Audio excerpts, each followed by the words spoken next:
Hi friends, I am Ankit and welcome to my YouTube channel. In this video, I am going to talk about points, the small dots.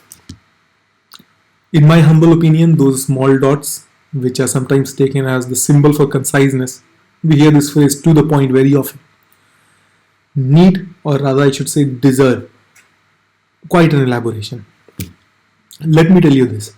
One of the trickiest questions to the students of mathematics is, why is a point dimensionless? And if it is dimensionless, how can it form a line? A line has a dimension and a point doesn't. I'm trying to answer that in this video. The to the point answer to this question is, a point is dimensionless not because it has got zero dimensions, but it has got negligible dimensions, which are approximately equal to zero. In other words, a point is defined as a region which is so small that it is smaller than the least measurable dimensions that we have. Now the rest of the video is going to we are going to talk in great detail about this and also explore about the idea of the coordinates. If you're wondering what are coordinates, then let me just tell you that they are a way to locate the points in a region. So let's proceed. Before that, let me tell you something interesting. The reason why I chose this particular background, the empty space, there are some stars, not completely empty, but let's neglect that. Let's consider it's empty space. Just imagine like this is the entire universe waiting for God to create the rest of the world around us. Why I'm saying that? Because in Euclidean geometry, where the point was first defined, it is defined as an axiom. You can use this idea, that of point, to define other ideas of geometry, but you can't do it the other way around. So kind of it was there at the start. So my way of symbolizing the same thing. Alright. Just like God said, let there be light, I'm humbly saying, let there be my room. Now if you're wondering why my room, because I was doing something there which led me to the understanding of points, which I'm going to share with you.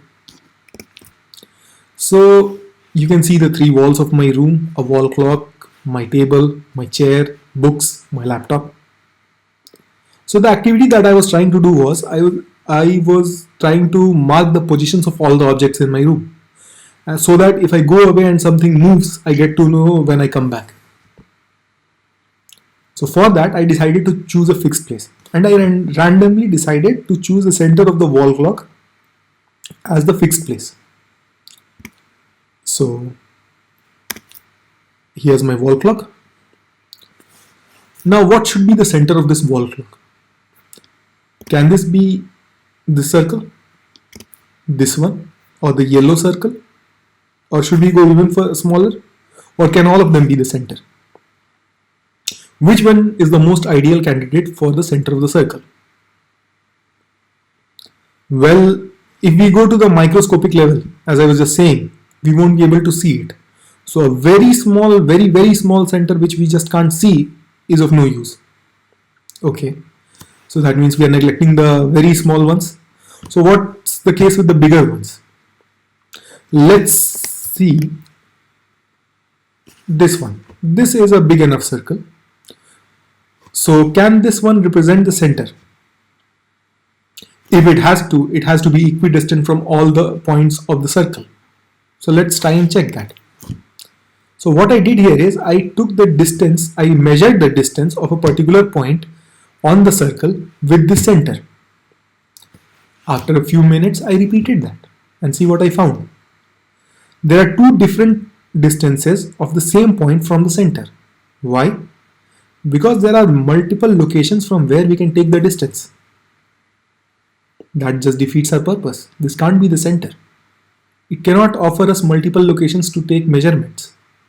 If it does, the measurements will be different for a different try. But the center has to be equidistant. So how will a center be equidistant if it doesn't have the same distance from one point itself, if we measure it two different times?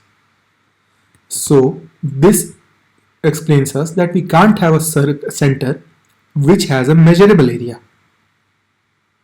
So how does a center have a non-measurable area? Well, obviously non-measurable here means It means that the area is very small, not recognizable, not measurable, but recognizable, but negligibly small. So how do we find that area? What would be that area? So if we want to find that out, we'll have to ask ourselves, what is the least measurement that we can make? See here, there's an ordinary ruler. The least measurement that we could make here will be of 1 millimeter.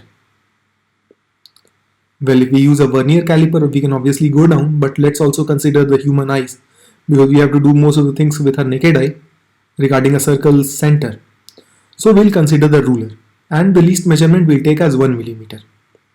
Now just imagine, if there is a measurement which is smaller than 1 millimeter, but you can clearly see that it is greater than half of a millimeter.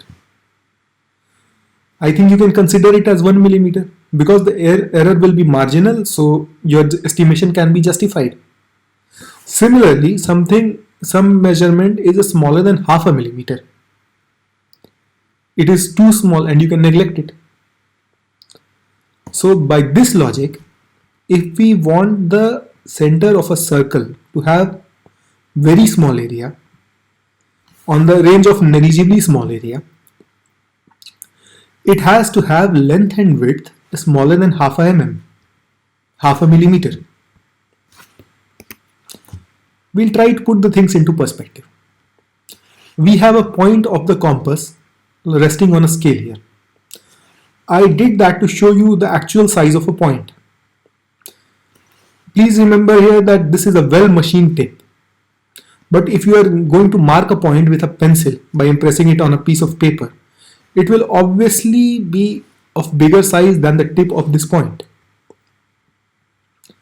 But I think by looking at this picture, you get a perspective, and I think you can imagine that even though if we use a circle to mark a point, it will be of size less than half a millimeter.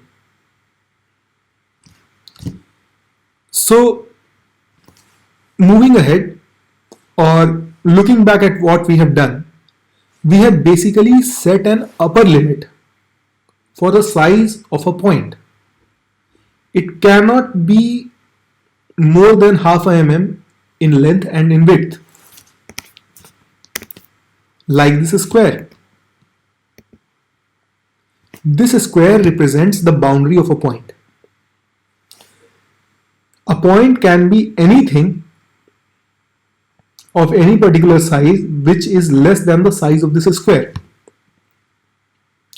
So what we get next is, let's imagine a plane, and there's a point, the yellow one, which is faintly visible. If you look at it clearly, you will be able to see it. It is there in order to give you an idea like the actual size of a point, how small it is. So just imagine that a square which we just saw a few seconds ago, we move that continuously along a plane, just like placing your finger on a surface of water and dragging it along without lifting it. So what are we doing here?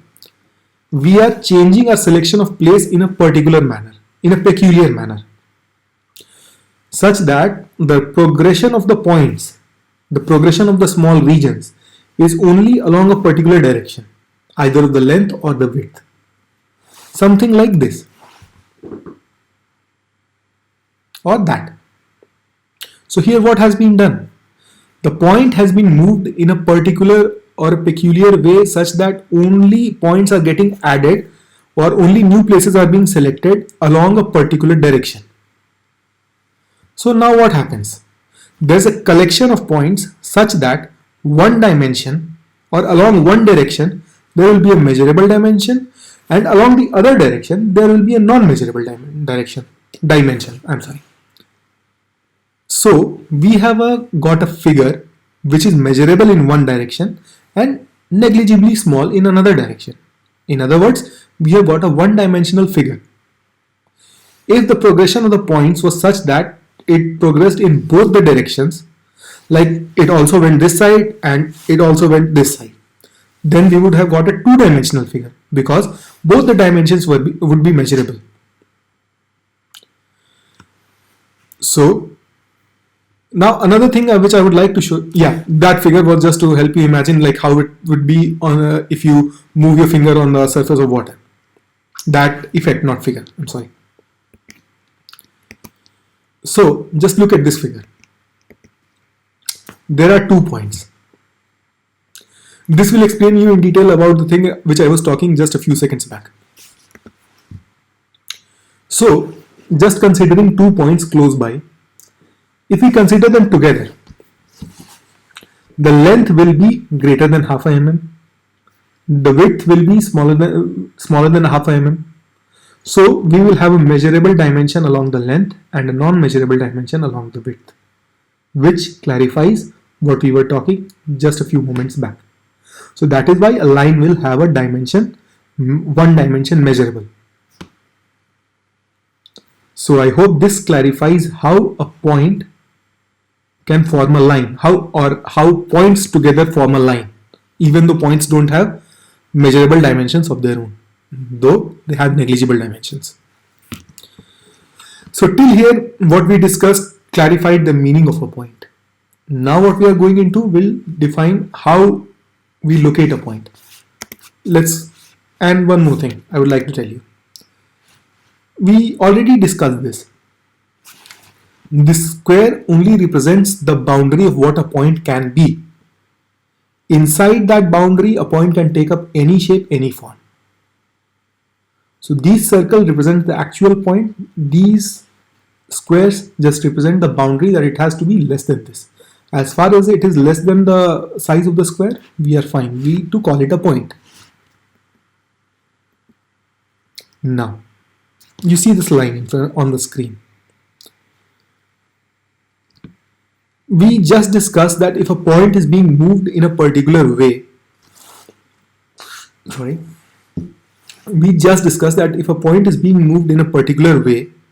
it forms a line such that points are getting added only along one particular direction. Now, if we know that a point is here on this line, our work is cut short and our selection is narrowed. Like it has to be somewhere along this line itself. Okay. Before that, I would like to tell you another thing. If we want to locate a point, what are the options we have? We can go with a 2-dimensional region, we can go with a 1-dimensional region, or we can go with a 0-dimensional region or a negligible dimension. So if you consider a point and there's a 2-dimensional region which is able to pinpoint a point, that will be a point itself, because the length and width will be negligibly small. So we can't use 2-dimensional figures to mark a point or to locate a point. We'll have to use lines or another point. But because points are so small, you won't be able to directly place it somewhere. So there's a chance of error. So we are only left with lines. So that's why we are considering lines. So there is a line passing through a point. So that tells us that point is somewhere along this line. Now, in order to mark its exact location, what we need is another figure with a measurable dimension, which of course can only be a line. So we need another line that passes through the same point. So you can observe here that there are 2 lines which intersect at a particular point, which marks the location of the point under consideration. And both the lines are measurable, but the point is not of measurable dimensions, but still we are able to locate it using a pair of lines. So this idea actually forms the basis of the coordinate systems, where a system of lines are used to locate a particular point. The most common of them is the Cartesian coordinate. I'll tell you what Cartesian coordinate is just in a moment. So in Cartesian coordinate is named after René Descartes. He was a French mathematician and he is credited with a lot of ingenious ideas. I definitely recommend you read the book La Geometria by him if you have the time. So, and I'll also be making a few videos about that later. So yeah, coming back to the Cartesian coordinates. So in Cartesian coordinates, we have two lines, a pair of lines, one called the x line and another the y line, which intersect at 90 degrees each. So how we locate point is we take another pair of lines which are parallel to the x and the y lines, and where they intersect, we locate a point. So the only way to identify a point, or the simple way which by this logic would be to identify how far the line parallel to y-axis is from y-axis and how far the line parallel to x-axis is from x-axis. And if we give these two numbers, we have an idea where the point is. Isn't it ingenious? So you can imagine looking at this picture that all the points in the vicinity, at least all the stars which you can see here, can be marked through these pair of lines which are parallel to the x and y lines. So this was the idea of the Cartesian coordinates. I hope you have understood. So we'll move forward to another type of coordinates called the radial coordinates. Here we have a line starting from a point and we have to locate a point. So what we do is we take from that particular starting point, we connect the point under consideration. Then we define the angle that it is making with the initial line and the length or the radius it has from the starting point. So that way also you can imagine that all the points in the vicinity can be covered. So that was about the radial coordinates. And third and the last that we are going to discuss right now is natural coordinates. Let me tell you, this is a very special kind of a coordinate. It is used for objects which are moving and their path is known. Like this. Let's say we have an object which will move along this particular path only for a certain period of time. For example, Earth moving along a particular path, or anything else moving along this particular path. So here the location of a point, or in this particular case location of an object, will be given based with respect to the starting point, and the distance from the starting point to this particular point will be defined. So we will have the actual position of the object. So the coordinates will only be concerned with the lines which are lying on this particular curve. When we are because it is especially in case of moving objects, so we can also consider a particular velocity at a particular point of time, but that will not be required to define the location of a point. That will be when you are considering the motion of that point. So this is how we use the natural coordinate systems, and that's all from my side regarding the points. So I hope you have understood everything, and if you liked it, please let me know through your comments, or you like the videos, and share it if you feel worth it. We'll see you in the next video. Thank you.